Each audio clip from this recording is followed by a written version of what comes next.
അൽഹംദുലില്ലാ 43ാമത്തെ മാസമാണ് നമ്മൾ കിറ്റ് കൊടുക്കൽ തുടങ്ങിയിട്ട് ഇന്നേക്ക് ആയിട്ടുള്ളത്.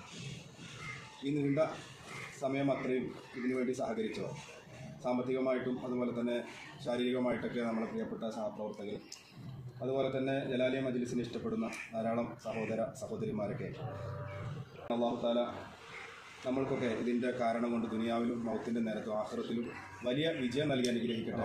അള്ളാഹുവെ സദസ്സിൽ ചെയ്യുന്ന എല്ലാ പുണ്യ സൽക്രമങ്ങളും നീ കബൂലാക്കണേ തമ്പുരാനെ. അള്ളാഹുവെ എല്ലാവരുടെയും ഹൈറായ മുറാദ് അള്ളാഹു അശലാക്കി കൊടുക്കണേ തമ്പുരാനെ. അള്ളാഹുവെ എല്ലാ പ്രയാസങ്ങൾ, വിഷമങ്ങൾ, രോഗങ്ങൾ, കടങ്ങൾ, ദാരിദ്ര്യങ്ങളിൽ നിന്ന് പടച്ചിറപ്പ് ഈ മജ്ലിസ് കൊണ്ട് സലാമത്തായി കൊടുക്കണേ തമ്പുരാനെ.